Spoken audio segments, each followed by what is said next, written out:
You wake up at something like 3 a.m. or 5 a.m. And the first 2 to 3 days, the only instruction they give you is, hey, feel how the breath feels on your lips when you're breathing in and out. Okay, see you in 3 days. And you sit there. So it's really extreme. What? This is my management style too. I feel like I can rule the world. I know I could be what I want to. I put my all in it like no days off. On the road, all right, we're live here. We have a guest, Jack Smith, one of my best friends in my wedding. An amazing person. I don't even know how to describe you, Jack. I guess like the top line is you started a company that you sold for like $800 million when you were 29. That's like the headline impressive stuff. But we have you here because you're just like one of the more interesting people I know. Okay, well, thanks for having me. I also thought kind of an interesting contrast coming after Rob, because like he was describing himself as like the pinnacle of human optimization, right? Like he plans how long it takes him to go to the toilet each day. And then I was thinking, I'm maybe an interesting contrast because I'm like human procrastination, like the exact opposite of that. So yeah, but you do optimize stuff. Like, Shaan, I don't know if you know this, but like Jack, one time we went to his birthday party and his wife made him a cake and it was in the shape of an Amazon box because he had this like, it was like a walk-in closet, but it was basically a room in his home and it was full of Amazon boxes. And you're like, Jack, what is that? And he has this list, this Excel spreadsheet that he keeps. And anything that he buys, ranging from a book bag to baby apparel or baby accessories, or one time he was obsessed with chocolate. He would literally buy 50 versions and test all of them and then rank them on this like attribute system and then and so he has these huge lists of everything that he's tested. And he's done this so much that haven't you been banned from Amazon like multiple times? Yeah. And then also Bonobos had this policy for, I don't know if they still have, I think for many years they had a policy where you could return any item, even if it was used, up to 365 days after. And so I had a spreadsheet tracking when I bought everything. Basically, I got a new wardrobe every year because I just sent all my clothes back on 340 days and then just got it all as like credit and just bought an entire new wardrobe every year. So yeah, I got banned from Amazon a few times. And Bonobos should have. You and Rob have more in common than you think. He's planning his poops and you're planning your returns in a giant spreadsheet. You have this like Sam said, this kind of like personal wire cutter you create for yourself. Sure. Have you always done that, or was that like, I got too much time on my hands, I'm gonna come up with a new hobby, like, figuring out the best of everything? Were you doing that kind of when you were 21 also? Well, I didn't have any money when I was 21. I still bought stuff from Amazon, but I think it probably would connect, like Shaan, you've talked on the pod about, having an inquisitive mindset. And I think for me, I like to go deep on something. So as Sam said about chocolate, when I was just interested in chocolate, I wanted to go deep. So I'm like, I bought my own beans. I roasted them in my house. I wanted to learn what's the entire process, because I think it's kind of interesting, these crafts that go back centuries, and some people dedicate their whole life, right? Like 50 years, they're an expert chocolatier. And then for me, it's just kind of interesting just to have a glimpse into that, and keeping that mindset about craft, but also maybe challenging the way things are done sometimes. Because if you've done chocolate for 50 years, you're maybe like, that's the way it's always been done. But if you come from a fresh angle, you may be like, wait, what if you did it this way or something? But I think it's just, I'm interested in general to go deep into topics. I call you, when I describe you to other friends, I say, I think Jack is the most interesting man in the world. And I think there's this great quote. It's like, to be interesting, you need to be interested. And to me, that's the perfect description for you. You're the most interesting man in the world because you're interested in the most things at the most depth, in the highest variety. And so I've talked to you about, 5 different things, and you've gone down a rabbit hole in each one of them, so it turns out. And because of that, you always have like a really interesting point of view. What's been the best find? Like you talk about this chocolate rabbit hole you went down, and you're like, you may come out with a different conclusion than the experts or the people who've done this for a long time. What's an example where you kind of you came to a different conclusion yourself? Well, it was actually, I was listening back to our last episode or one of the previous episodes. And it was what we talked about there, where it was like, I just looked, me and my co-founder at least just researched how ad networks work for a week. And then, we were like, all right, we think this is how it works. And, Tomas, who runs AngelPad, was like, dude, you're thinking you come into totally different conclusions in a week? I was working at Google for a decade and there's people with decades of experience in this. But we just thought from the principle of just very basics. And so the first bit, similar with AppLovin, is we were like, why are these ad networks charging based on how many times someone watches a video? We built a video ad network. We were like, apps, they actually just care about the end action. So they actually only care how many people install their app or how much money these users are going to spend in their app. They don't actually care how many people watch the video. So why is it that the industry charges that way? And so we kind of made a bet and said, we will charge. It doesn't matter how many people watch your video. We'll just only charge you based on how many people install it. It was a bet. Luckily, it worked out. Sometimes you have to kind of make a gamble, right? Like, especially with an ad network, we had no idea if the business would work, because the unit economics are kind of out of our hands, right? We don't know if these ad network, if it's going to work. Which, by the way, we should like give a background. So basically, your company was called Vungle. How were you? 22? 21, 20. So basically, like the story that you always tell is you got into an accelerator, an incubator. I think you had one idea, but it wasn't working out. And then you just like mocked up like a PowerPoint. You went and it was like on a mobile ad network. So basically you would see an ad in between levels of games. You brought it to developers and they're like, oh yeah, this is way better. If you could actually build this, we're in. And you did that a bunch of times where you got maybe $1 or I think $1 million of the commitments of like, yeah, I guess if you build this, we would spend like this much money. And then you took that and you actually hired a developer, Bryant, who's now the co-founder of Webflow. Mm-hmm. And you built that business and then it like spiraled into this thing where I think you'd only raised 10 or 15 million, maybe 17 million. And within 7 years, I think wherever it was when you sold, you guys were doing $1 million a day in revenue. Is that like it the could summary? Be in that region? Yeah, maybe. Yeah, around hundreds of millions in revenue.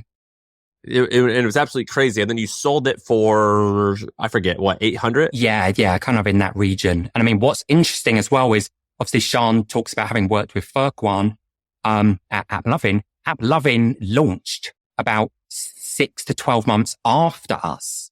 So I think is another example. You don't have to be the first to market. Like everyone's jumping on the AI trend, right? To be first to market. But actually, you don't have to be the first to market to be the biggest. AppLovin was one of the slower movers. And to give context, they, at their peak, have been multiple times bigger than Vungle. They went public and probably at their peak in the region of 10 billion market cap. Now they're a bit lower because the market crashed. No, maybe they're more, 20. They're 9 billion now. They were 20 billion at its peak, something like 25 billion at its peak. What do you think they did? Why did they have kind of a, let's call it 10 to 20x bigger outcome if they started a year later? When you look back, what did you learn from that?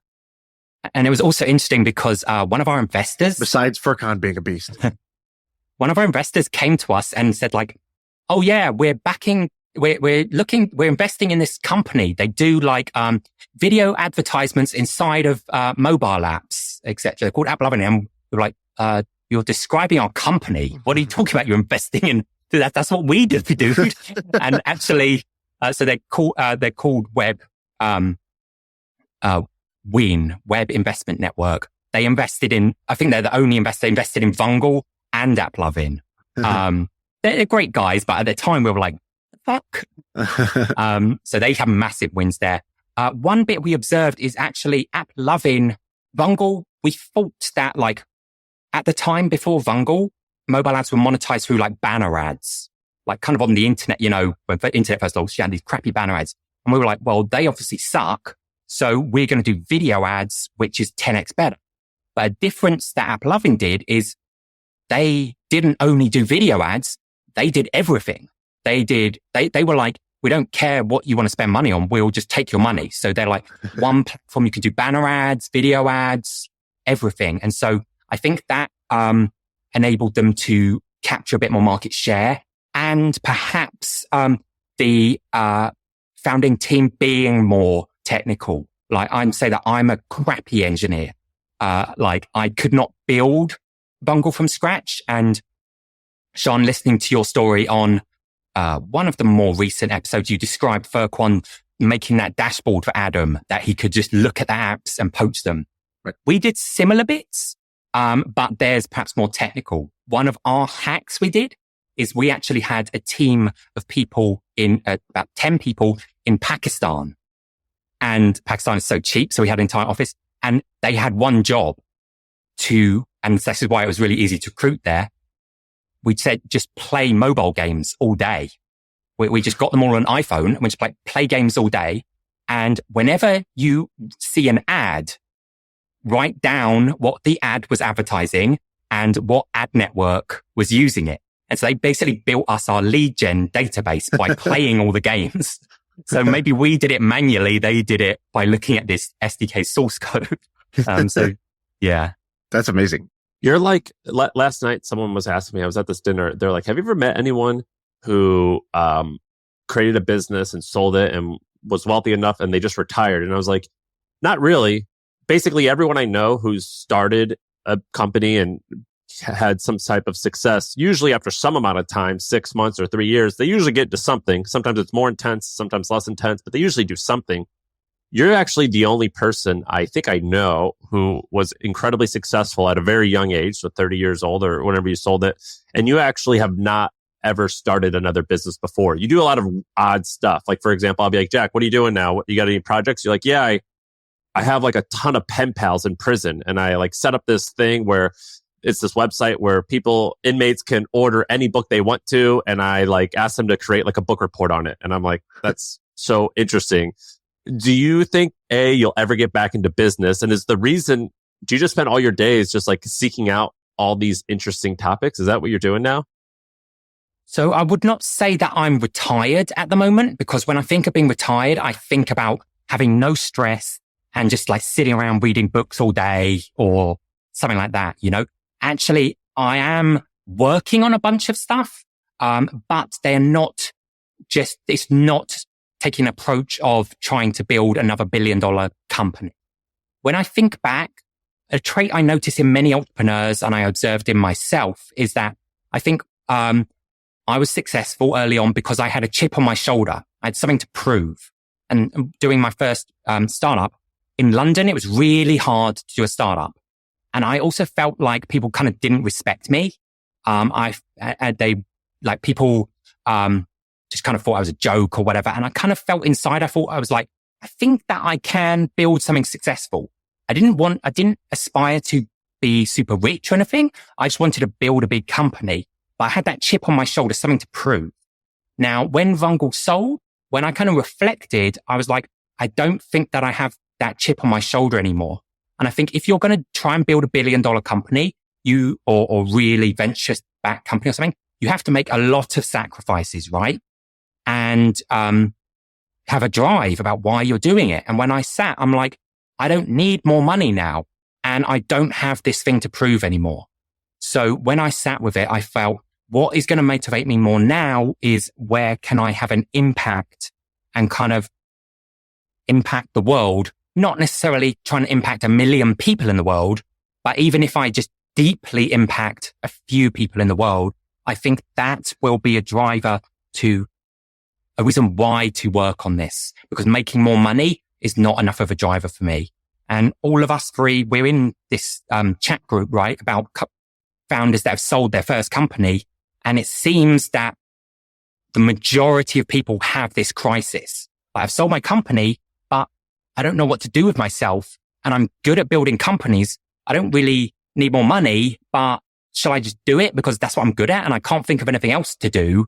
And also I don't want to just sit around. So it seems a challenge many others are facing. For me, the conclusion I came to was, where can I add impact? And that looks like setting up some charities, and a project that I'm working on at the moment. You guys have talked briefly about it before, is move to Portugal to set up a kind of digital detox type place for people to switch off from technology and be in nature. So these are the kind of things that I'm doing. I mean, that one, will hopefully make money, but money is not the core metric if it's been a success or not. Even if it breaks even or loses a bit of money, if just it can heal people say like, yo, that changed my life, was super healing to me, and people talk about it. That is success for me with that project. Dude, you're the first person I've ever met who does a lot of things that are now more popular. So I remember one time, Shaan, Jack and I were hanging out and we were playing Frisbee golf. It was just us. It was like 10 a.m. in the morning. We were playing Frisbee golf in San Francisco. And I was like, Jack, you're being a little quiet. What's wrong? And this was like after an hour of playing. He was like, oh, I was doing ayahuasca for the last 3 days. And I was like, what? What's ayahuasca? He's like, well, you go to this house and you like drink this thing and then you throw up and you're supposed to like, find yourself or whatever. And you have like a shaman guiding you. And I was like, when did that end? And he was like, oh, I came straight from there. I was there like an hour and a half ago. And so you would do that stuff like way before this type of psychedelic stuff was popular. Another thing that you would do, Jack would come and speak at HustleCon and he's like, hey, I got to go. Like literally the next day. I was like, where are you going? He goes, oh, I'm going to Bali for 3 weeks for a silent retreat. And I would see him leave. He would bring like basically no clothes and a massive bag, like a whole carry-on or a whole check bag of books from the library. And I was like, what are you doing? He's like, I was just overwhelmed with all the people. I got to go to Bali now and he would go to the silent retreat for literally 3 weeks and not say a word. And now I'm talking to like my quote more normal friends, my friends who are doctors and lawyers, whatever. And now they're doing it. You do so many things that are so odd. And now everyone's talking about psychedelics. Now, like these silent retreats are significantly more popular. You've been doing that since 2012. I remember you was telling me about all this stuff. Like, this is the craziest thing I've ever heard of. And you've been doing all that now and it's way more popular. Vipassana is a type of silent meditation. So if someone says they've done a silent retreat, often they're talking about this thing called Vipassana. And yes, I think it has got more mainstream nowadays, but it has actually been pretty popular concept for a long time. But I've never done it. And that is actually really extreme approach. Like, many people I speak to who have done them say it's kind of like if you can't swim and you jump off an Olympic diving board. It's really extreme approach to switching off and feeling burned out. Some people, I think they're doing it because, well, I know people tell me they did it because it sounded like a challenge, but it's not necessarily a good thing. So to give an example, you go for 10 days, right? My friend did it. His pillow was made, it's run by monks. It's a non-profit. They have about 300 locations around the world run by monks and it doesn't cost any money. You maybe pay a small fee. His pillow was made out of concrete. You're not allowed to make eye contact with any other person there. Your meals are like rice. You wake up at something like 3 a.m. or 5 a.m. And the first 2 to 3 days, the only instruction they give you is, hey, feel how the breath feels on your lips when you're breathing in and out. Okay, see you in 3 days. And you sit there. So it's really extreme. What? This is my management style too. But this is really popular. But what I did, and I was inspired by Bill Gates. He had this thing called Think Week, where he just goes to a cabin in the middle of nowhere and he just reads for a week. And I was like, oh, that's awesome. And I found this place in Indonesia and it's just totally different to Vipassana because they don't have any rules. Like you can the only rule is don't talk to each other, but you can make eye contact. You can do whatever you want. You don't have to do any meditation at all. And so for me, I just took loads of books and I came out of that each time getting all the benefits these people doing Vipassana retreats talk about. Like I feel super re-energized. My mood feels off the chart, super happy, but I'm having an amazing time. I'm reading all these books I've wanted to read all year and the food is amazing. It's grown on their own jungle/farm. So I'm like, this is an amazing experience and I feel awesome and all these benefits versus the other guys are like, oh, I spoke to one guy this morning. He's like, totally glad I did it. Would never want to go through that again. It was one of the hardest experiences of my life.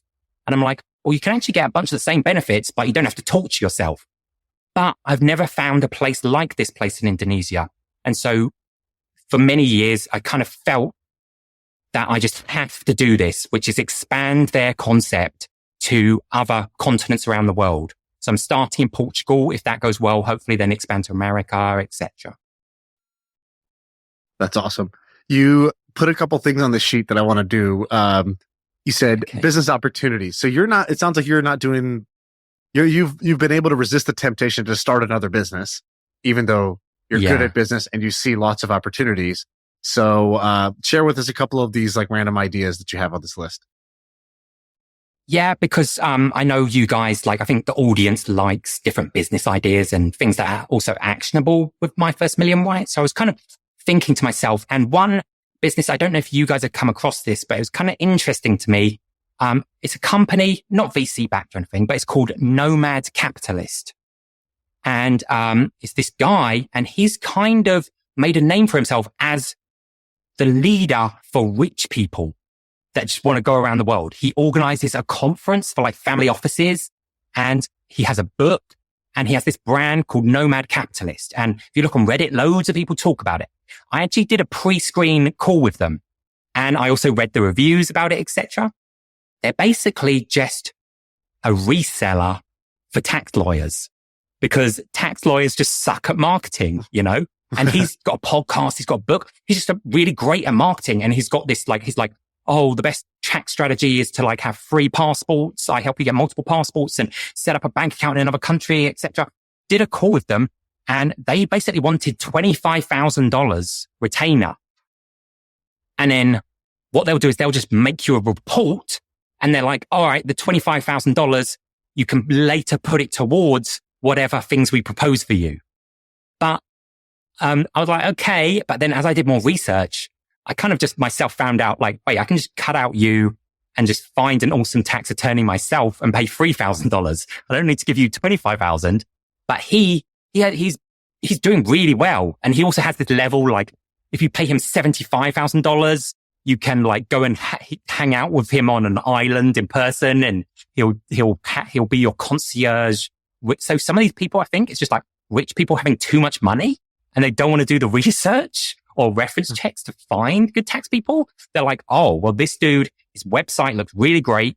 He must be thought leader. He's got this book. He's on all the podcasts. I'll just hire him. Because also I found tax attorneys, they don't give you a simple answer to the freaking question. You know, I'm just like, I want to do this, whatever. And then they're like, oh, it's really complicated. And they use all this jargon. They just suck at speaking plain English. He's built a really good business. And I was thinking, I think a business opportunity is building a reseller layer on top of these industries that just suck at marketing or communicating what they do, you know? So he's doing it for tax, international tax for really rich people. And I was thinking there's probably other industries where just make an amazing brand, website, write a book, go on all the podcasts and make a brand about yourself, hit really great name, right? Like Nomad Capitalist. Just do that for other industries.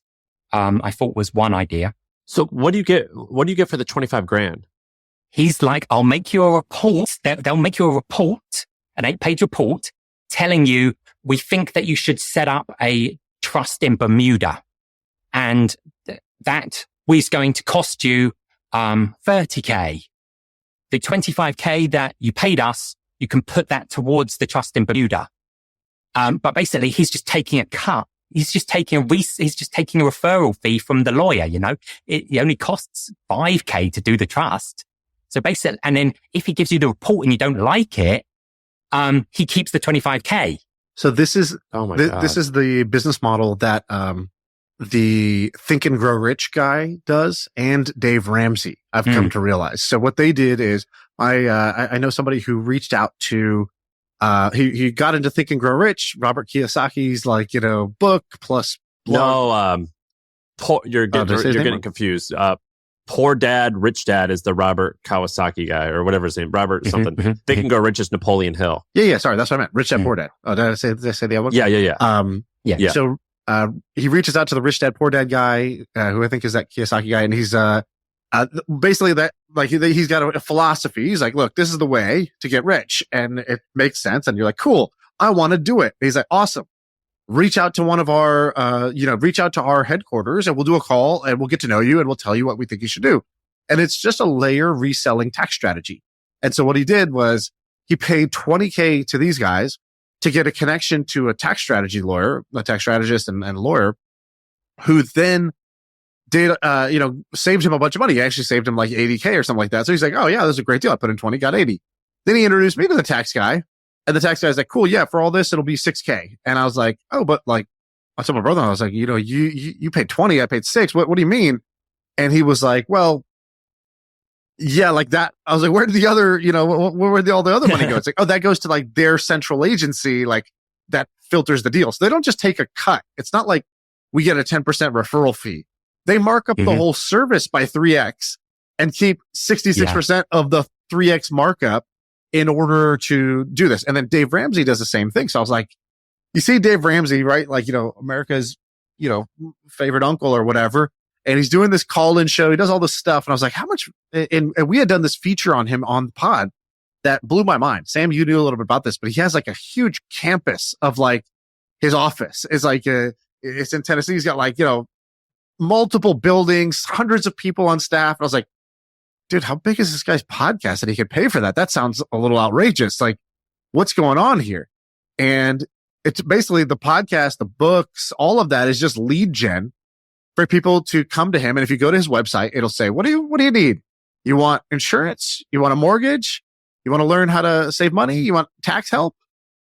Talk to people with the Ramsey Shield. And basically what he does is he goes and finds local people in your market.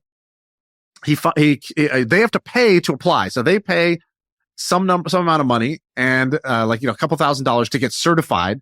And when they're certified, so he makes money off them, but then for them, it's a no-brainer because they're going to get leads from his giant top of funnel. Like his website, if you go to like, whatever the traffic, analysis, on SimilarWeb, it says it gets 10 million visits a month on his website. So he's getting a huge amount of traffic that he just funnels down to these providers, and he basically gets his cut. And these advisors all have the shield. It's like, what does the shield mean? It's like, our team has vetted them. It's like, vetted what? You don't know if these guys are, what are you actually doing out here? And I'm pretty sure this entire business is making like 300 million a year. And this is or more, a combination of basically his like the Ramsey trusted advisors. And it's basically like they follow the Ramsey rules. And it's like, what are the Ramsey rules? It's like, oh, there's parts of his philosophy that they follow. And so they can either pay for the leads or they pay for the certification. And just off this lead gen, he's just generating just like tons and tons of cash. And then on top of that, he's got his university, and then he's got his media ad stuff. So the combination of all those is sort of like a 300 million plus a year empire, which is pretty insane. And it's doing exactly what you described, Jack. It's a layer that I call it a router business. It's going to route you to the service you want. Yeah. And I'm the router because I'm the trusted source. And if I do a good job of curating or hand selecting, and people get a good outcome from it, then this can be a sustainable business. And so, yeah, I think you're absolutely right on that. And what's the other one? Yeah. What says RTFM? What does that mean? Oh, RTFM, I just meant like read the fucking manual. So basically I was talking to someone, have someone helping me with like Mid-Journey and all this stuff just came out, right? And then I was just trying to figure out, like, I kind of just delegated to him, like, all right, let's just see if Mid-Journey can help us. So I said, I'm building this like physical place, and I'm like, just see if it can make us some mock-ups. So take this image of a cabin and this image of the piece of land and just see if Mid-Journey can blend them together. And we even hired people of Upwork to, and for Fiverr, like Mid-Journey experts to help us. And the results sucked. And then they was not doing what I asked. And then he had said he'd been playing around with it for a while. And then at some point I was just like, all right, fuck it. This is going to be a valuable skill. I should learn how it works at least. The first step I did is I read the Mid-Journey guidebook that they have. And it explains how to do it. And then within 15 minutes, I saw like, hey guys, we can do what I'm asking. You just have to use this certain command. Did you even read the fucking manual about how this works? I think most people don't read the manual. Like, manuals are boring, right? They don't read the manual. They're just trying to figure it out themselves or look at YouTube. And then I was just like, just read the manual. It's pretty simple. And so I think if you just do the basics that most people don't, read the fucking manual about how Mid-Journey works or ChatGPT or something. There's so many people that the AI is this emerging trend, but they're fucking lazy. I'm going to read the 20-page manual and you can kind of just tell them like, oh, you want to do that? I'll just do it for you. It maybe only takes you 5 seconds, but you can just charge them a premium, you know? Actually, my wife, she has a startup, and she said, there's this guy, he's going around, he's doing conference in a different country, like every few days about AI. And he's teaching business leaders like, oh, Midjourney, ChatGPT, this is how you use it. This. I asked my wife, I'm like, what's that guy's actual credentials, you know? And he's just a nobody, but he's saying that he's an AI expert because everybody is. It only just came out recently. And he's just running workshops and charging business leaders a load of money about how to implement this in your business.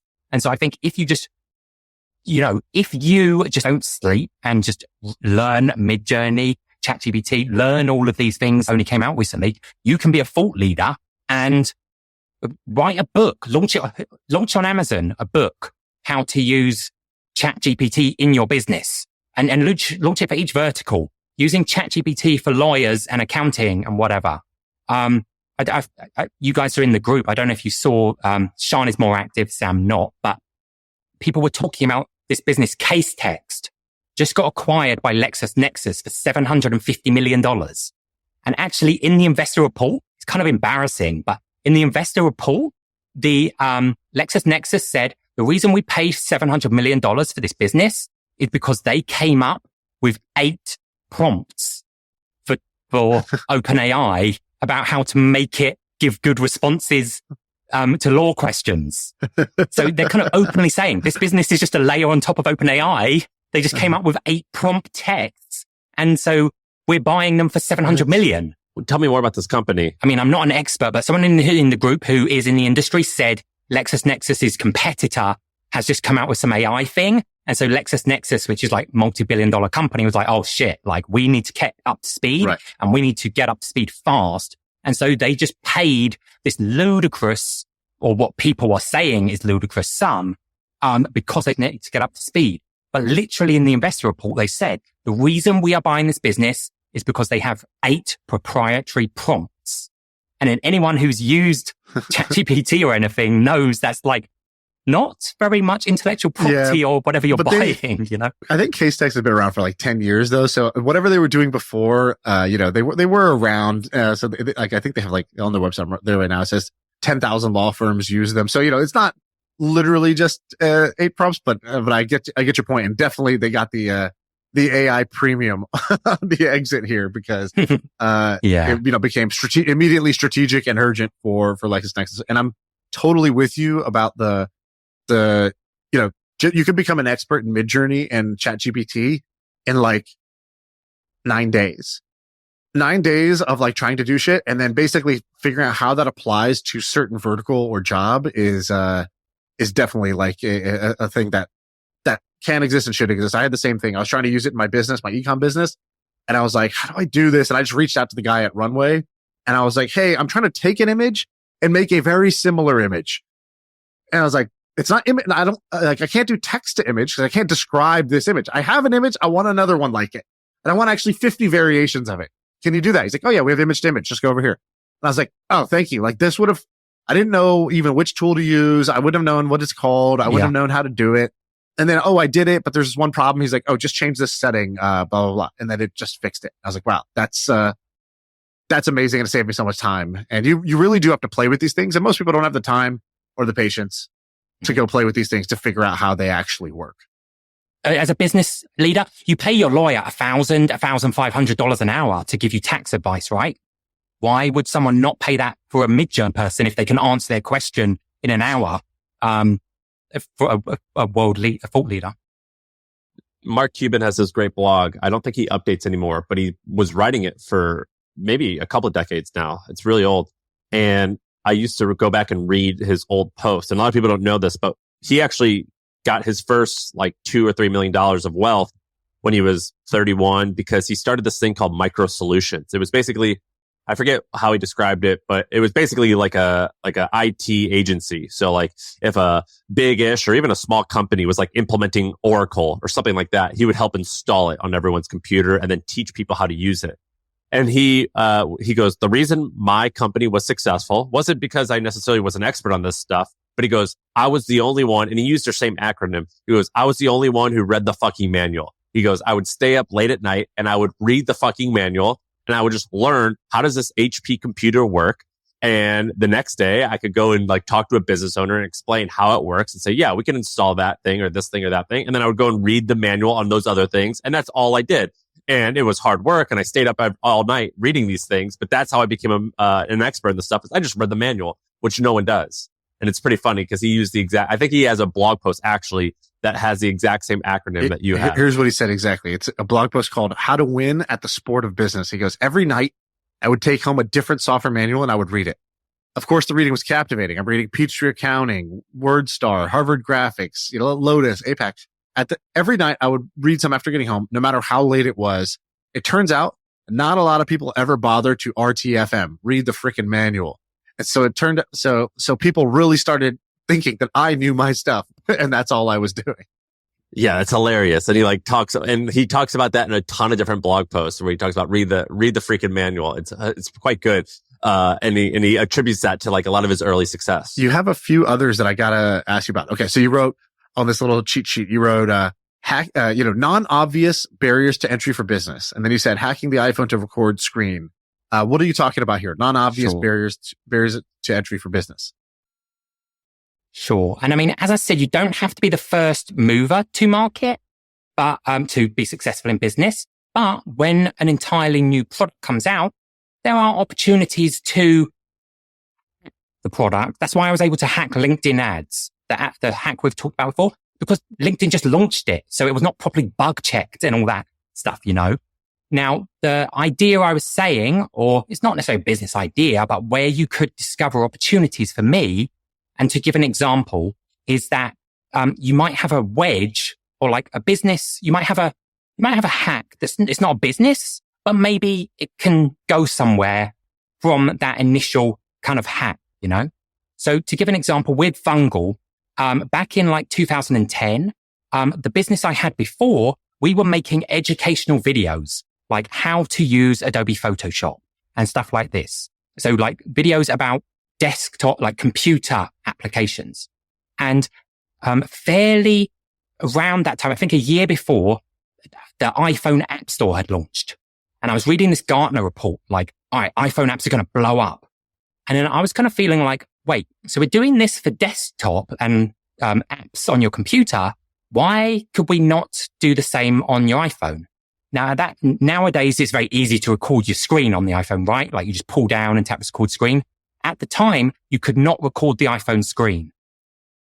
Now I read a little bit online and I kind of felt like, hey, I think I've looked up these different pieces of hardware. It's like a camcorder mixed with like this cable you plug in with the iPhone, but you have to jailbreak the iPhone, etc., etc. I was like, I reckon, or I just have a hunch that if we put these together, I might be able to figure out how to record the iPhone screen. Now, my co-founder, he was like, dude, this is a fucking waste of time. Like, you've got 48 hours to try this out. Otherwise, we need to move on. All right. Now, not that many people know this, but actually the Apple Store lets you buy a product and you can return it within 14 days, even if you used it. A MacBook, an iPhone, an iPad, you can return it used. So we had an intern. It was his first day there. And I basically said, our company, we have about $1,000 in the bank account. And I told him like, take this credit card. And I told him just spend our entire budget at the Apple Store. I want you to buy the latest iPhone and latest iPad. And your first task as the intern is jailbreak this. And we have 48 hours to figure out if we can record the screen from this. Because my co-founder thinks it's a waste of time. I think it's not. And then we're going to return it within 14 days. So we have a time buffer because we don't have $1,000 to just throw around. So we're going to play around with this iPhone, max 14 days, then we're going to send it back. We managed to record the screen. It was taking like a camcorder cable. You had to jailbreak the iPhone, etc., etc. But we managed to get this unique thing where we could record the screen of the iPhone. At that time, we didn't have anything useful to do with it. It's like, okay, great. We can record the screen in the iPhone. What can we do with this? But later on, when we built the video ad network, when we came up with the idea about the video ad network that Vungle is today, obviously, if you're going to run a video ad, an app needs to have an advertisement to run, right? And we were the only, because we had just started with this, we actually just had an in-house production studio. That's how we initially made money by charging $500 to make a video for your app. But $500, that kind of sucks.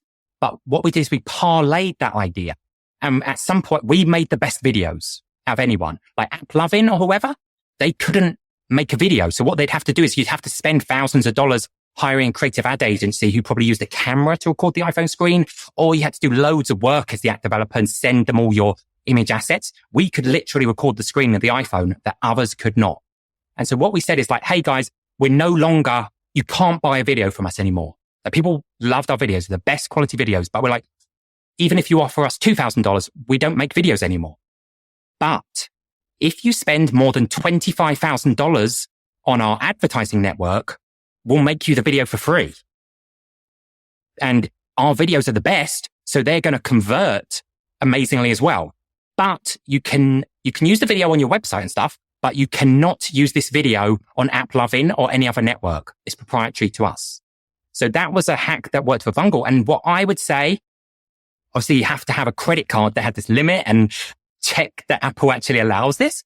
But what I would do is if I am 20 years old and I have a credit card, because America gives everyone credit cards, I would go to the Apple store the first day the Apple Vision Pro comes out, and I would try and hack it and jailbreak it and play around with it, look up online how to jailbreak it.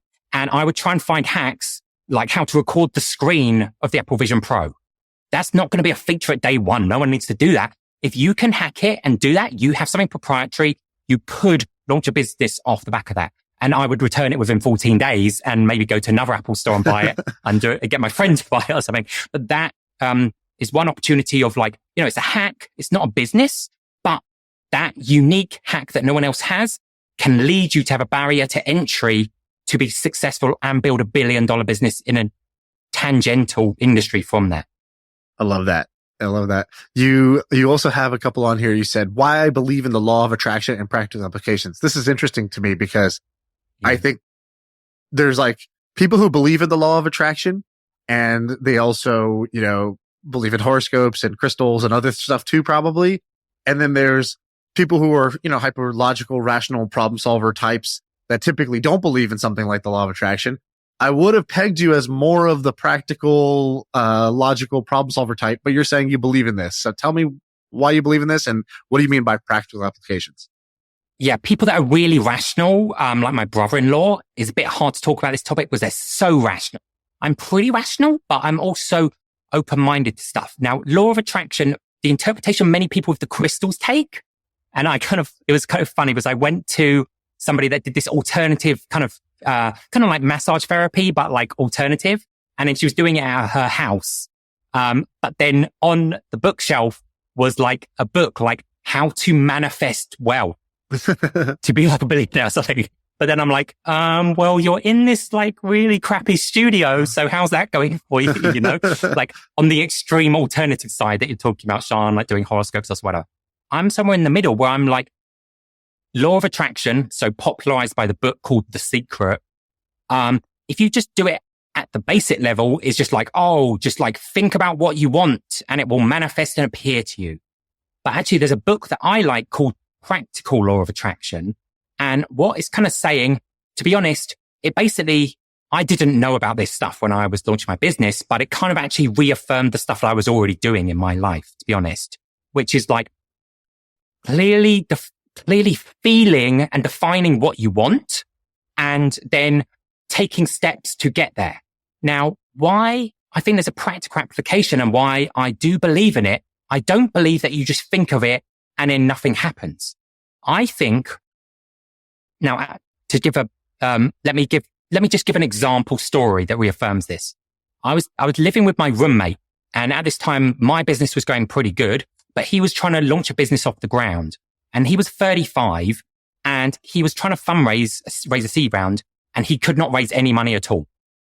And his mindset was just stuck about feeling sorry for himself. Like he was just like, I read on TechCrunch about 18-year-olds getting into Y Combinator, but nobody respects me. Like I have way more experience than him, but investors, they don't value me. They blah, blah, blah. He's feeling sorry for himself. He's having negative energy. I mean, a prime example of it was like one day, he called me and really anxious. And he's like, oh my God, Jack, a letter from the IRS arrived for you. And I'm like, dude, I'm sure it's not that big of a deal. But he's like, dude, well, what the fuck? Like, he's freaking out, right? And, lo and behold, it actually was a refund check. They were giving me a refund. But he had this negative mindset. And I feel that obviously people study body language and all this stuff, but I feel that law of attraction works because there is so many micro signals and body language we're projecting to people all around us that we're not in control of and don't even know. And so I feel for me, I and my co-founder, we were convinced we're going to raise funding and we're the shit. And I think that investors and stuff can tell, you can tell if someone's bluffing. So he's going into this meeting and he's got 100 rejections and he's feeling sorry for himself. He's already going in with the idea that these people are not going to invest in me. And so they are just sensing that this guy's a loser, right? Versus me, I'm just like, we're going to raise funding. And so when I say something, like an investor one time asked us, like, how's your fundraising going? We had no investors, but we told him oh, it's going amazing. We've got a bunch of top tier people interested. We're just deciding who's going to be the best fit for our business.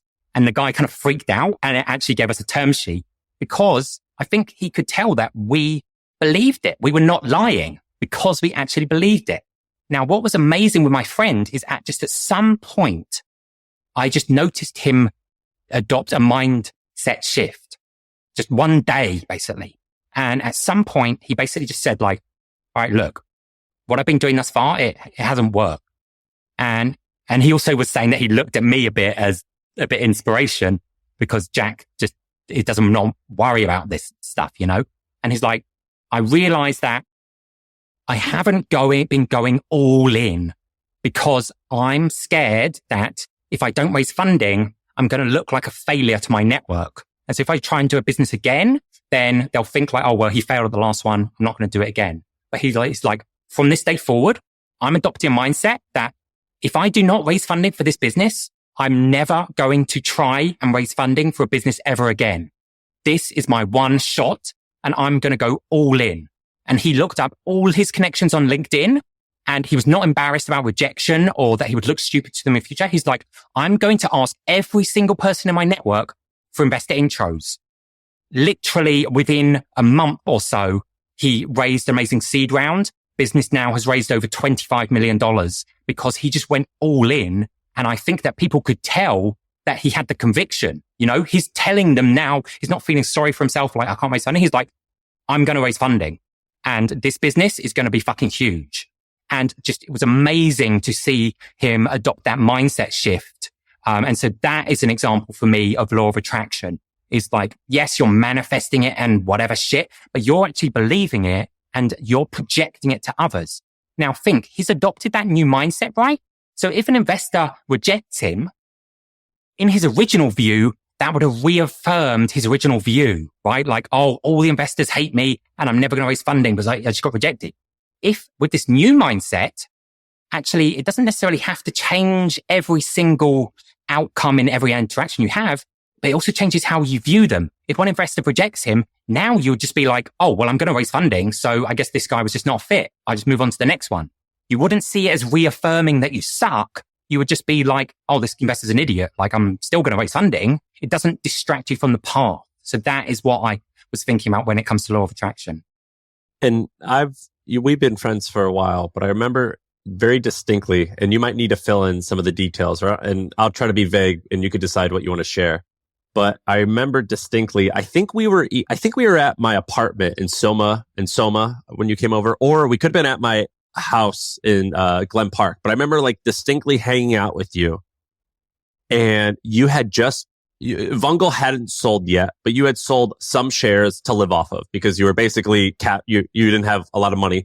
You sold some shares and you got maybe hundreds of thousands of dollars, but you lived off that for 3 years. And it was at the very end of that money. And you didn't even tell me. I asked how things are going. Do you have enough money to last until you think the company's going to sell? And you're like, yeah, I think it's going to sell for a whole lot of money, for hundreds of millions of dollars. And I'll be fine when that happens. And I was like, but how are you now? And for some reason, I remember I saw your Robinhood account, or I saw one of your accounts. And I don't know if you remember this, but I think there was single-digit $1,000 left because you had made like a really dumb trade. Do you remember that? And you were like totally calm. And I remember like being around you, and it was like, you're one of my like 3 best friends. And I remember thinking like, oh, like you're my family now. Like you have inspired me because you actually were living what you're talking about now. Do you remember that? Do you remember when that happened? Yeah. And I mean, in line with that, basically, I got a bit of money, like as you said, a secondary, right? And I was living, and then the money was running out. Doesn't last forever. I think that I saw from the previous episode, people like talking about specific numbers, right? So I think that when I think that when I left Vungle, and then tried doing ship and it didn't work out, etc. But I didn't have many savings. At Vungle, I think I got $120,000 salary. We paid us after we raised funding. But prior to that, we'd never taken any money. And then just to help me out, because I was like, hey, dude, I don't actually have any money. My co-founder at Vungle helped give me an introduction to some people that bought a secondary of some of my stock. Now, I think that I can't remember exactly. I think it was 500,000, and I hadn't held the stock for 5 years, so it was not qualified for this thing called QSBS yet. So I basically had to pay you probably have to pay like half of that in tax being in California, right? So I had like, let's say 250K left. That's not a lot of money in San Francisco to pay your rent, food, if you have no other income. Now, I was advising companies and stuff, but they give you equity. They're not giving you money. And my money was running out. And Sam, like you said, I didn't have much money left. And people were saying to me like, hey, dude, what are you going to do if you like run out of money? And I was like, oh, I guess I'll have to get a job, but I'm not really contemplating that right now. I don't have a timeline for when business is going to exit, but I kind of feel something is telling me that I'm going to be all right. I'm not freaking out about it. Even worst case scenario, I'll move back in with my parents, whatever. But I was not making a plan B. What was the dumb trade? I was day trading, like options trading and all this shit. And kind of funny. You're like, 250K is not a lot of money in San Francisco for food, rent, and my day trading business. And with hindsight is very stupid, but like I was day trading and stuff to try and make some money. When I look back in hindsight, I actually was spending like a few hours a day because I just got interested in trading. So learned options trading and all this. Spending a few hours a day, I actually would have made more money if I had just put it in the Vanguard VTR. If it's S&P 500. As I wasted all this time and yes, lost a load of money. So that was just a negative trait of experimenting, I guess. The way you described it, I've heard described differently. So Tony Robbins did this. This is a video on YouTube of him talking about this, where he says like, you've ever heard of the phrase like a vicious cycle? And, vicious cycle is kind of like what you described your friend was initially doing, which is he draws these 3 circles. He says, first one's belief, second one's action, third is results. And he goes, what do you do when you, like, let's say you're supposed to do something, but you don't really think it's going to work. It doesn't even matter what it is. Like, you're looking for the salt and, your girlfriend says it's in the cabinet, but you already looked there. You don't think it's there. So you go, you don't really rummage around too much because you don't believe it's there. Right. So basically low belief typically creates low or weak action, and lower weak action almost always creates bad results. And then the story we tell ourselves is, see, I knew it. I knew it wouldn't work. And then it just reinforces the low belief. And that's the vicious cycle that happens for people. It could be, I don't really believe that I'm going to stick to this diet. And so therefore I'm not really that hardcore, but I start to slip. And then my results say, yeah, you never stick to what you say. And then you reinforce a low belief, right? It could be it could be business, it could be personal, it could be whatever. And then there's the exact opposite, which is the virtuous cycle. The virtuous cycle is massive belief. This is going to work. What happens when you believe something's really going to work? You wake up before the alarm clock, you get out of bed, you start doing it immediately. You can't wait, and you take massive action. What happens when you take massive action for a while? You start to get good results or massive results. When you get massive results, it reinforces the belief. See, I knew this shit was going to work. And so there's basically that's the difference between winners and losers, is which side of that cycle do you go down? And like the core thing is, there's some people who just wait for a result to happen to inform their belief. And what that basically means, I'm going to sort of hope to get lucky, and then I'll start to believe. And I think anybody who's in the kind of entrepreneurial bucket, the prereq for any result is the belief. And you have to have that sort of massive conviction or massive belief in yourself and in what you're doing. And that part is that's the law of attraction part. That's the part where it's faith. It hasn't happened yet. You believe it will happen. And because you believe it will happen, you're right. It's not like not like The Secret where they're just like, close your eyes and you say, I'm not, there are no weeds in the backyard. There are no weeds in the backyard. You look, oh, there's still weeds in the backyard. Well, you didn't take any action. You didn't go and get rid of the weeds. The action is a requirement to actually do this. Mm-hmm. You also mentioned one other thing on that, which you said you have to feel it versus just say it. Yeah. Is there a difference there? Because when I talk to people who kind of really believe in this, they overemphasize this feeling it part versus just saying it or try to believe it in your head. So my wife is totally not into this at all, and maybe it just doesn't work for her. But she's like, dude, I can't just feel that can't just feel it's going to work. It doesn't work for her. But for me, maybe I'm just delusional or I just have conviction in something, but I just sometimes just feel it's going to work. And I guess, one bit that is related to this a bit is like perhaps adopting different mindset personas. So I saw this interview with Beyonce and they were asking her about like, she has, her thing like Sasha Fierce, right? Her nickname. Yep. And they were like, when do you become Sasha Fierce? And when are you just Beyonce? They're saying it as a joke, but she's like, I literally become Sasha Fierce before I'm going to go on the stage, because when I'm Beyonce, I'm nervous. I think people are going to hate me or whatever. And I just adopt this alternative persona that I am Sasha Fierce and I'm going to kill this performance. People are going to love it. It's amazing because she's adopting some persona and she's really feeling it. I don't necessarily adopt this other persona, but that is the feeling that I think would be insane. Yeah, I do the same thing. And I also think that, Who do you become? I have this persona that I created. Angry Patel? Like, who are you going to become? And, Yeah. and again, this is another one that came out of Tony Robbins. He goes, we all have a version of our personality. Like, raise your hand if you've ever been, super kind to others. Yeah. Everybody raise their hand. Raise your hand if you ever made selfish choices and been a selfish asshole. Everybody raises their hand. It's like, we all have all these features of our personality. He's like, the question is, who's driving the car right now?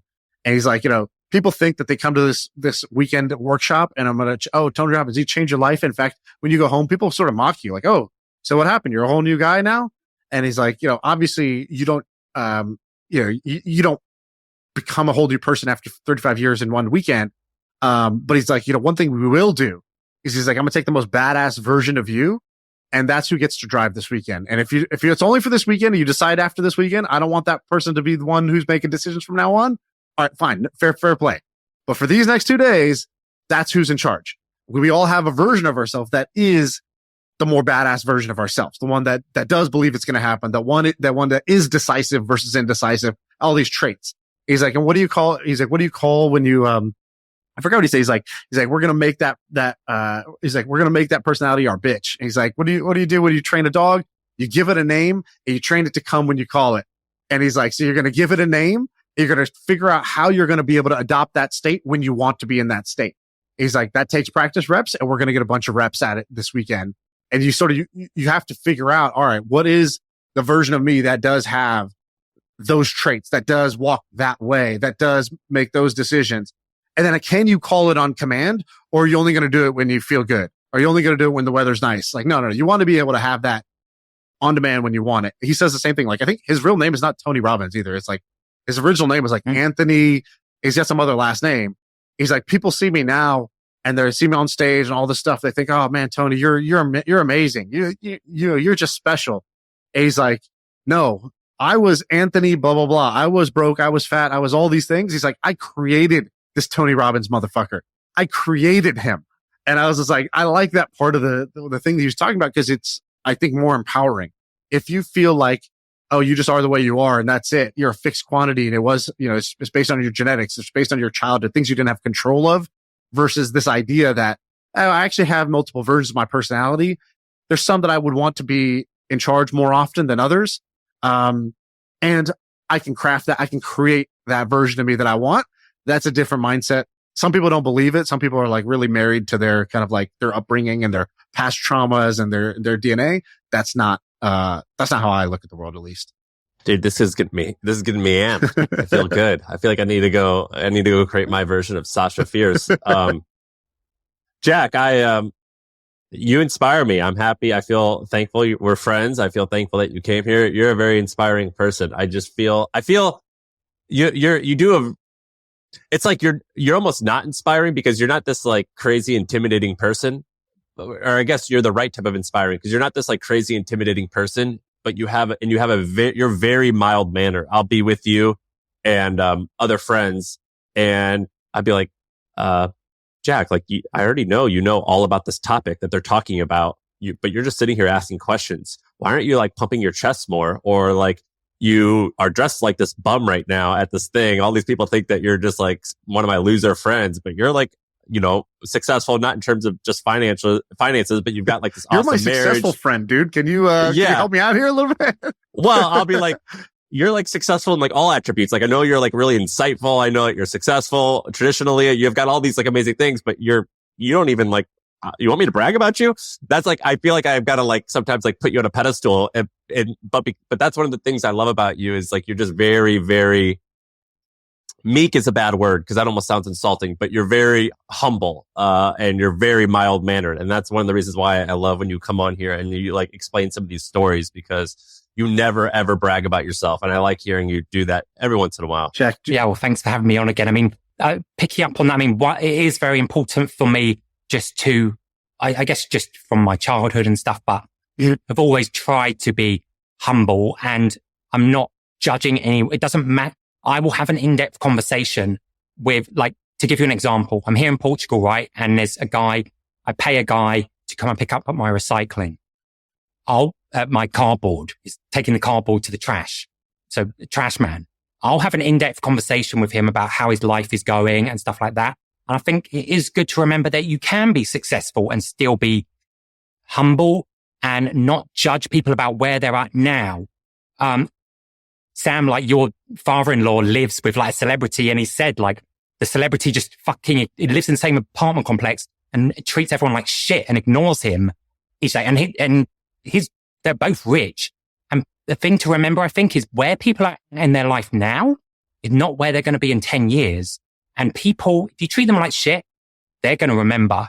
Like when I was 19, 20, we pitched a VC in London, a venture capitalist. And we'd been speaking to the associates. We had a few meetings with them. And yes, we had nothing and our idea was terrible. But the associate said like, hey, the partners agreed to have a meeting with you. Just like come by here at like 6 p.m. to come by the office. And we're like, okay, it's a bit of a weird time to come by, but sure, whatever. And we had no money, like spent the money. My business partner especially was in a lot of debt. We spent the money, got an underground ticket, went there, etc. Within 10 to 15 minutes of the meeting getting started, because the guy was asking us questions, is like, you guys don't have a business. This is just like shit. And at like 6:15, he's just like, yo, I've got to go to dinner. So this meeting's over. 10 years, 15, however many years, it's been more than 10 years later. We still remember that meeting. And that guy treated us like shit. He's still got a VC fund. If he asked me for deal flow, I'm not going to pretend that never happened. I'm like, dude, I remember how you treated me when I was shit. You always do weird stuff like this that makes sense, but I'm like, no, why would you ever do that? So, like, for example, you named your child. So Jack has a 2-year-old now. You named your child Baby. Yeah. You told me, you're like, I'm just going to name her Baby for the first 12 months because I want to get to know her. And I was like, dude, like everything about your life is weird. Can you just do something normal for the kid? And you're like, no, I think this actually makes more sense. And then I got to know her and and then you should talk about the naming ceremony, but you did this thing where you named her after a year and you're like, this name, like it fit her more. And I had to get to know her a little bit. And I was like, after a year, I was like, that actually makes so much sense, but it's so not normal. But you're always doing these weird things that actually appear to be, well, done a lot of stupid stuff, but you've done a lot of things that actually like are pretty amazing, but are not normal at all. Yeah, and that's one of my favorite parts about you. You know what I mean? Sure, thanks. And I mean, also, because I listened to the pod a lot, I noticed that you guys hadn't talked about Sam had made a massive announcement on all his social that now he's going to be having a baby. And so notice you guys hadn't talked about that. So I had some of the different wackier things I've done with my baby, if you wanted to talk about them. A naming ceremony was one of them.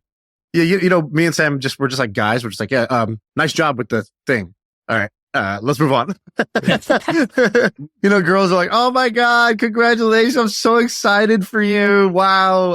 Oh my God, you're glowing, Sam. You look amazing. And I was just like, hey dude, good shit about the, you know.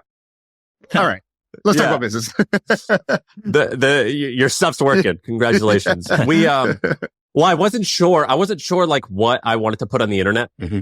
And I haven't actually made my decision. Sean, you made your decision. Sam posted a shirtless picture of himself to celebrate the baby. I was like, oh wow, that is an unbelievable combination there. Like what an upsell you created in this photo. I was this a bump announcement. Sam with the shirt off flexing. And Sarah like half in the middle of my stomach. She's like half cropped out of the photo. It's like, oh yeah, by the way, there's a baby over there. Hey, that's the only reason why we did the whole thing. Do you put your kid's face on the internet? I don't think you have. Maybe on Facebook, Sean. Have you, Jack? No, yeah, I have. But you only do it on Facebook, right? Where it's just like friends? Well, my wife does on her own Instagram. So, you know, that's like, but you know, it's just her friends. So. Yeah, I'm trying to decide what to do. I think I don't mind, but I don't know. Anyway, I'm still like working through that. Let's go through some of the things you did on the parenting side, Jack. So the naming thing, Sam talked about it. Yeah, let's do that. Let's finish that one. So how'd you come up with that idea? Do you think it was a good idea? And eventually, how did you actually end up naming her besides baby? So basically, again, I think one of my values maybe is I don't like being told what to do. And relating to what we were just talking about, I also like to question norms. So preparing to give birth, or maybe even, preparing to give birth, what I read online and the midwife, etc., was saying is you have to pick a baby's name before you leave the hospital so we can put it on her birth certificate and health stuff. And I was like, why do you have to do that? Like, that's quite a short deadline that you have to pick a name before you leave the hospital. After you go through this traumatic experience. Yeah. I was like, I don't really like being told to do that. Like, does she really need a name, or he or she, like, just being born? Like, do you really need a name? You don't really need. And so basically I researched, and it varies state by state, but I found that as long as both parents consent, this was in Hawaii where I was, as long as both parents consent, within the first 12 months, you can change a baby's name without having to go to court or anything like that. You just fill out a form. And as long as both parents consent, we just had like a notary come to our house, you can change the name pretty easily. So I was like, okay, well, the first conclusion was I don't want to have to pick a name before leaving the hospital. That's too much rushed for me. And it's also telling me what to do. So, my wife, the last name was more important to my wife because, she's Korean, and in their culture, they have like a book of last names and whatever. And we kind of made a deal. Okay, the baby can have your last name, but I get to take a lead on the first name. I wouldn't pick it by myself, but I get to take a lead on what is it. And so then I was like, okay, well, we'll just have the first name as baby.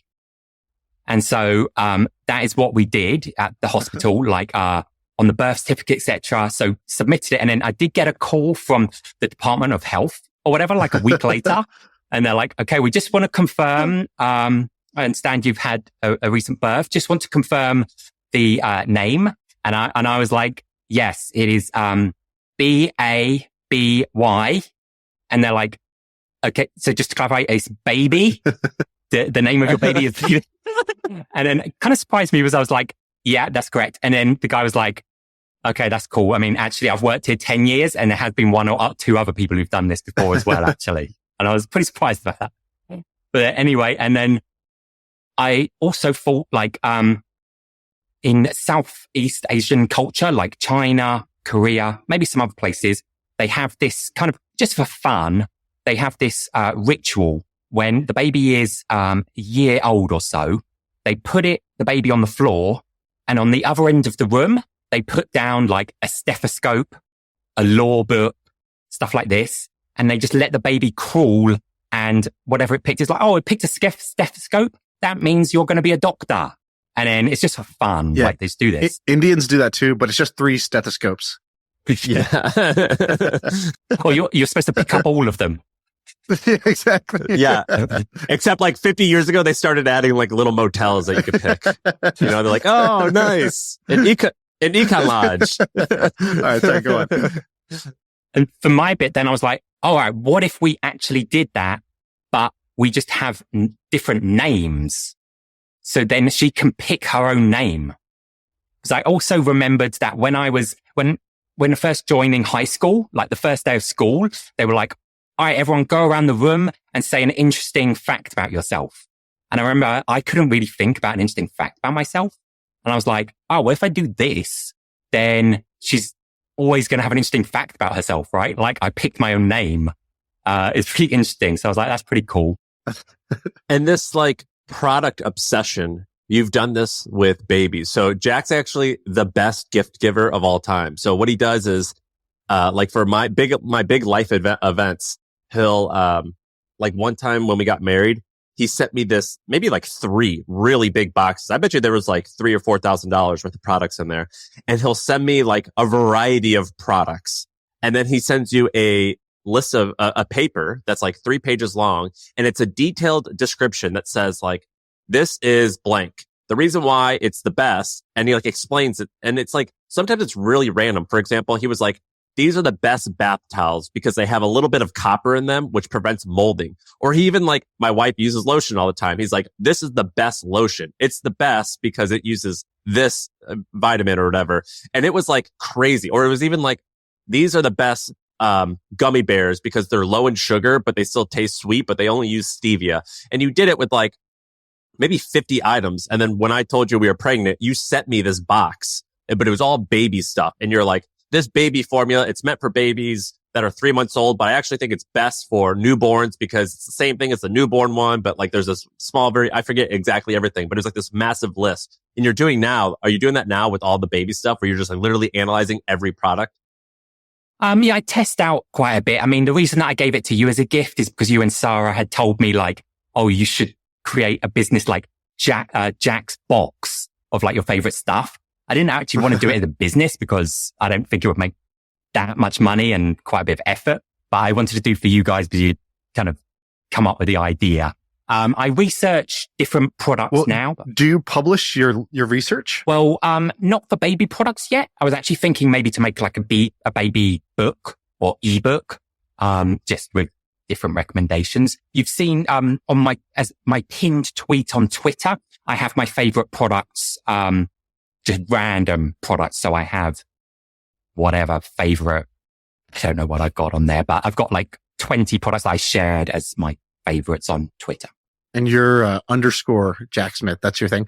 Let's talk about some of the other crazy things you're doing. So you have a guy watching your baby on baby camera in Pakistan or something like that. What's going on? So what are you doing with this baby sleep monitor thing? Yeah. I mean, I kind of feel bad because, you know, when speaking to new parents or if someone says like, you're having a baby, like people say like, oh, prepare to like never sleep again. You're never going to be able to sleep. I kind of don't say anything, but inside I'm like, dude, I'm sleeping better now than I was before having a baby. And that's due to setting up various things. But, one of those is that, I mean, you have to have a house big enough for this, but basically we put, my daughter, a few doors down. And so, initially, if she would wake up and cry in the night, we found that, you know, she would wake up, cry for like 5 minutes, but then often go back to sleep. So she only really needed help if she's crying like longer than that. And I actually got the idea from Jonathan Swanson, who's the founder of Thumbtack. And he called it like digital night nanny. I called it like Deep Sentinel for babies. I know Sam invested in Deep Sentinel. And basically what it's doing is having a virtual assistant I have in India. And basically he just watches my baby cam all night. And he basically has specific instructions like okay, if the baby wakes up and starts crying, you start a timer. And if she just cries for like 3 minutes and goes back to sleep, don't do anything. But if she cries for like more than 7 minutes, then call me and wake me up. And we have like, I have a special phone for that, and we have a backup phone in case that one broke or something. So basically, we only get woken up if our daughter is crying longer than 7 minutes. And then so now I would say only have to tend to her. She's 2 and 3 months, 2 years, 3 months. She now only wakes up maybe once every 2 months. We have to go to her. Otherwise, we don't have to do anything. So that was one Jonathan Swanson came up with. Had been really good for me. What does that assistant say? That Indian person say, like when you're like, yeah, here's the job. I mean, that's a pretty odd request. Yeah. Well, one of the guys, actually, it was, I'd been working with this guy as a virtual assistant, and then he's like, oh, my brother's in India. He speaks a little bit of English, but not perfect English. He's looking for a job. Do you have any tasks that I can give him? And then, so I was just like, all right, you can just do this. So I think for him, pretty awesome job, because he can be multitask. He can be doing whatever else. I mean, the downside is that I don't know how they're working this, but he actually doesn't take off a single day in the year. He's working 365 days a year somehow. So I guess he's having like Thanksgiving and Christmas, and the baby monitors on loudspeaker with his family. I don't know. So he doesn't take any time off. Yeah, he's just not there, Jack. He hasn't looked at the camera in months. He's like, this baby's 2 years old.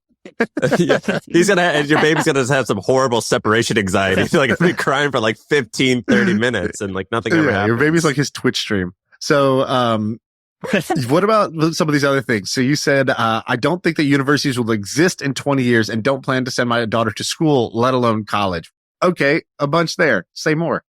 So I'd read this book. Somebody on Twitter had recommended it, and it's called like "Don't Tell Me I Can't," and it's written by this guy, a kid who was like 14, and it's this trend at the moment. It's trending now, but he's talking from his perspective that he was doing this since 3 years old or something. How he was brought up, that he was not homeschooled. Like homeschooling has been around a long time, right? He was what they're calling unschooled. And this is actually a trend at the moment. And he described how it worked for him. Basically, how it worked for him is like his family was super poor. And also his dad was an army veteran, like injured in the army. And so was in a wheelchair and stuff. And so he was always kind of having to help out his dad and be self-sufficient. And so, and the local school was like the worst in the country or something. And they didn't want to send him there. So initially they were like, all right, we'll just try homeschooling you. And so he was homeschooled for like 6 to 12 months, but it didn't go that well. And one day his dad, he said normally they were more encouraging, but for whatever reason, one day he just asked his dad, like, hey, Dad, how do people get rich? And his parents were like really poor. So maybe also touched on an insecurity. His dad is just like, oh, why don't you just figure it out yourself? Why don't you just watch some videos of Warren Buffett? Because I don't know. We're not rich. And then he did that. He went and listened to loads of Warren Buffett stuff. And it actually spiraled from there. So unschooling is the concept that homeschooling is trying to replicate the school curriculum, right? Like, all right, math, science, and you still have to do the tests and all that. Unschooling is there is no curriculum. The kid just learns whatever they want to learn and whatever is useful. So he was saying from around an age of like 5 to 7 years old, he was repairing their car and doing things like this. And he'd grown up in a poor family, but he actually started his own business. And by the time he was 13, he like parlayed it. Like, so initially he bought a tiny piece of land and got some animals on it and like sell the produce in his local town and stuff. Then he bought a super rundown house that was falling apart, and the seller, they'd built the house themselves. And so they didn't want to sell it just for money, but he's like, hey, look, I'll buy your shack that's falling down, and I'm a kid and I'm going to dedicate all my time to repairing it. So it's restoring your legacy. And so they really liked that, and they sold it to him for cheap. He repaired it and then flipped the house. By the time he was 13, he had something like hundreds of acres of land he was managing. And he said one time when he was about 12, he went out with some friends and they were complaining about what they were learning at school. They're like, oh, we had to learn the names of the planets in alphabetical order. When the hell are we going to learn that? We would need to use that in life, you know? And they ask him, they're like, hey, Cole, what are you learning at the moment? And he's like, oh yeah, well, I've just been looking into recently, found it kind of interesting how rich people generally have like a pass-through LLC and then a C Corp, and then they can deduct this from their taxes on this. And the other kids are like, what the fuck is he talking about? Do you know? But he got so, not like crazy rich, but he was only 100 acres his dad. He actually was like loaning money to his parents.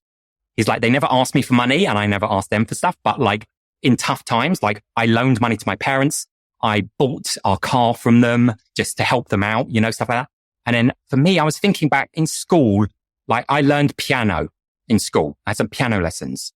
And then at some point had to do like you had to do, you know, playing chords, and I had an exam. And then it was just so shitty, you know, it was not fun. Like I don't want to learn how to play these chords and music theory and stuff to pass an exam. And I'm like, this sucks. And then I'm just looking now, especially nowadays, kids learning piano, they'll do it by just seeing what's their favorite song and they'll just learn to play the song. And that's just really fun. And I think that exams and stuff just ruin the fun and curiosity of learning skills. And so for me, my daughter, I'm just like, how can I ensure that she's just having fun for as long as possible?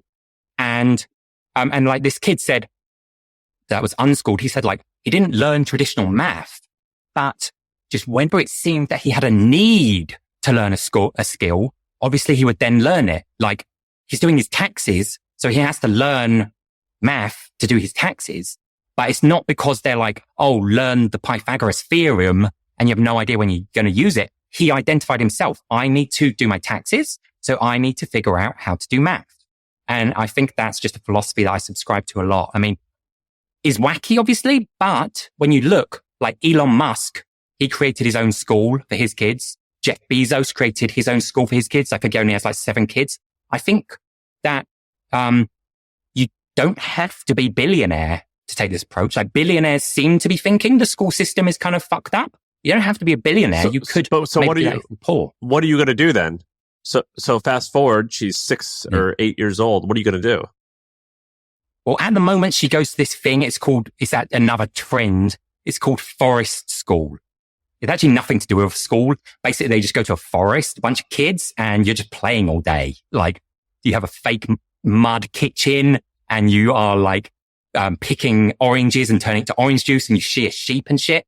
I'm planning to just create my own thing like that, but going to a bigger age. I'm just like, let's just bring a bunch of kids. Anyone in the local school thing can come around. And also I feel like instead of teaching them like how to write and studying whatever, I'm like, wouldn't it just be awesome? Like whatever topic they can pick the topic, or I can suggest some. Wouldn't it be awesome if I just ping my buddy and be like, hey, Sam, could you just teach the class a lesson on copywriting? Or I kind of feel if they just ping someone on Twitter, if a 10-year-old kid pinged me, like, hey, I unschool myself and I've decided I want to learn business. Would you mind doing a lecture to my class? And, we'll have my parents will bring us to you. I would totally do it. Yeah. So I'm kind of thinking stuff like that. So I love this. My sister actually runs a school like this called Nature Kids. And basically they're just outside all day, just walk around. They go on trails. If they find something, they like learn about it. And if they want to go climb trees, they climb trees, whatever. And it's basically has two things. One, so she has a traditional school and she has this nature school. And the nature school, the kids are like, by the end of the day, the traditional school kids are like dead. They have like no energy. They're like ready to go home and they kind of like want to just watch YouTube and whatever. And the nature kids, even though they've been out walking around all day outside, they have like way more energy, which is like kind of counterintuitive. That's the first thing I noticed. The second thing is, like they know a bunch of things that are interesting to them versus like in school, it's sort of like, you know, you're forced to learn something that's not that interesting to you. And you sort of begin to associate learning with boredom, learning with sort of like, being forced to do things versus on the other side, with self-driven. It's great. And exams, right? Yeah, the pressure of that. Now, and I love the story you told about that guy, but my question would be, I think unschooling or sort of self-driven learning is awesome when you're driven. So what happens if your kid is not trying to like, flip a house and learn about past their LLCs? Like, I guess like the fear I would have, and I think most people would have, is your kid doesn't really have any interest. They kind of just want to, sit around and do nothing, or, and so now you're unschooled, but you're not really having this kind of like awesome, self-driven curiosity. Are you worried about that? Or do you think like, no, I can create that, or this situation will mold a person to be more that way? And also on the other side, what if she wants to be a doctor or a lawyer, where you need to learn how to write credentials? Yeah. Well, and you need credentials. Yeah, I mean, great questions. I mean, at first sight, I definitely agree with you, Shaan. And it's one bit my wife has said, like, some kids are not like you, Jack, wanting to, I was trying to make money when I was really little and stuff, and might not take that approach. I think just have to see how it goes as we go along. One other bit that was interesting is, I visited a local Montessori school, and, so Montessori, studying it a bit, we're learning these different things, just my wife and I, just out of interest. But one bit they had, which is awesome, is exactly as you said, Shaan, school finished and we went there at the end of the day. So whenever school finishes, 4 p.m. or something, actually there was a bunch of kids still there, and they have a farm outside. And the head teacher was giving us a tour just because my wife made friends with them, with her. And she was walking around speaking to the kids about what's going on in the farm, but she was not telling them anything to do.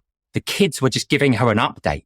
So she's like, oh, I see the rabbit cage is broken. Like, what's going on with that? And the kid was giving her like a detailed plan. Like, oh yeah, we've seen this broken and we've come up with a new roofing method that we're going to implement, etc. The kids run the farm. And I was like, that's awesome. What if you just have that, but just scrap the school part? And this school was also quite religious. So we're like, what if you just scrap the religion part as well? Sam, about the bit if she wants to be a doctor. I mean, yeah, I guess one approach is that could just like go, shit out of luck, or take the total opposite approach and just hire loads of tutors and be like, all right, if that's the approach you want to take, then okay, I guess we're going to have to get you up to speed faster than other kids. And I don't know how much you actually learn when you're 5 in school anyway. So maybe just like, all right, if you want to do that, you're going to have to be super smart and skip a bunch of grades then. We'll help you do it. But I love hearing your stories. I mean, we could do this all day. I don't know. What do you think, Shaan? How do you feel? Yeah, I've had a few times, Jack, where I just call Jack randomly and I just ask him about something. And, I think you are kind of more of a one of one, at least in my life, of people who are very,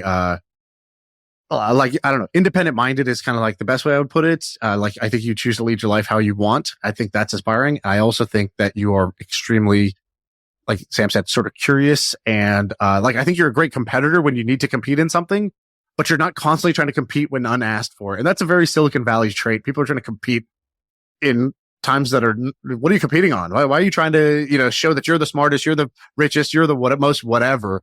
It's an annoying trait. And I think it's great that you don't have that. So, I don't know. It's good to talk with you as always. Do you leave us with either a book or product recommendation, one of Jack's finds that you think people should check out, that you're passionate about, something you think is awesome? Well, the book that I mentioned, I guess the book that I talked about, Unschooling, is like, don't tell me that I can't. And to, I guess spoiler alert, like the kid, it really sucks because this kid was building something amazing. He actually drowned and died right after he wrote the book. Kind of sucks, but it's a really short book. You probably should have listened to the lifeguard on that one. Probably should have told him not to go in the water on that one. Yes, sick way to end it. Good job to end the pod, you moron. So, what's the name of it?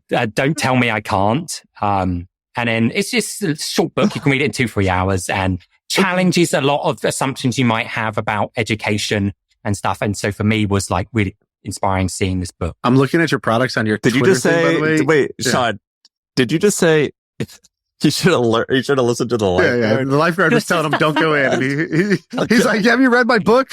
I'm going in." You're an asshole. Jack, I'm looking at your Twitter list of products, and you have this buckwheat pillow. I think I bought one of these. Are these like hard as a rock? Like, aren't they just like super, super dense? You can adjust how much buckwheat is in it, and then I also have a pillowcase that divides it into 3 sections, so you can adjust it. Why do people love these so much? You need to get used to it a little bit. But actually, it cured my neck pain and I can't sleep on another pillow. And I think, Sam, you said as well, some of your friends even ship the pillow to the hotel before they arrive. Nick Gray does. Yeah. Nick Gray have you heard of this? Nick Gray, our buddy Nick Gray, literally every time he goes to a hotel, he has his assistant send this pillow to the hotel and then he just leaves it there when he's done. Every single time. And sometimes if he's going to stay at a place for more than, I think, like 4 days, he ships them a mattress. A mattress? I swear to God, you could if you Google stay Nick home. Gray, I have a message from the hotel. Google Nick Gray pillow, and he'll tell you the story. And I have been to like whenever if I'm in a city and he's visiting, I go to his hotel room, and he always has that pillow. He gets it shipped there every time. How'd you get rid of the mattress? Yeah. Well, I don't know what he does about the mattress, but if you Google it, I think he has a blog post on it, but it's not just talk. Whenever he's staying somewhere, I'll go to his hotel, just hang out with him. And, the pillow's there every time. This is so funny. Wow. So basically it's the best for neck pain. A pillow normally is like, it's a rectangle but ideally you actually want your head to have less support than your neck because otherwise it puts your head at a weird angle, So with this, you can pull the buckwheat to one end. And so it's giving a lot more support to your neck, whereas your head is a bit lower. And so it allows you to kind of be laying completely flat. And so you're not kind of crinking your neck and waking up with like neck pain the next day. I was listening to this podcast of Derek Sivers on Tim Ferriss, and Derek Sivers, he's an interesting guy. And they were like, "Oh, you do this one." He has this one business. I think it's like web hosting or something like that. And, he was describing it, and Tim was like, "Why did you decide to do this?" He goes, sometimes I'll pick a project. I'm paraphrasing here. He's like, sometimes I'll pick a project because I think about who's my customer and are those my kind of people? And he goes, this is a business that lets you host your own personal website. And I just realized that people who have their own personal website for no reason, like just their own name.com, those are my kind of people. And I was like, oh, that's really great to figure out your filter for like, what's a simple heuristic where like, not everybody you like does this, but everybody who does this, you kind of like. And I think this like try every product to try to find the best quality of life levers. I think this might be one of those things because everybody who I've met that does this, I like that person. And you do this, Nick Gray does this, and it's kind of amazing. Do you still have a sheet? Are you still tracking everything? Not really a spreadsheet. No. I mean, for example, with the baby box I sent you, I just looked around my house at like I just kind of anecdotally buy a bunch of stuff, try them all out, and then send back ones that I don't like and then just keep the best. So I wrote it down for you. So I don't have a fixed sheet. As I said, maybe I might turn it into a baby book, but haven't yet. He had this closet at one of his houses that I used to go to. And it was like, again, a walk-in closet. And it literally had, I bet you it had $30,000 worth of supplements in there. Like it looked like a pharmacy. It was like, any bottle you could imagine. And I was like, does any of this do anything? He was like, nah, not really. You can't really feel. He goes, except this one thing. And he had like a Ziploc bag and it had like tar in it. It looked like it was like, I was like, is this like heroin? What the hell is this? And he was like, yeah, it works. Yeah. It was like, he's like, this is like Himalayan something. And if you just take a little dab of this, it gives you some, what was that? It's called Shilajit. Haven't consistently found it repeatably amazing, but yeah, Himalayan Shimajat is like an extract from a volcano or some crap.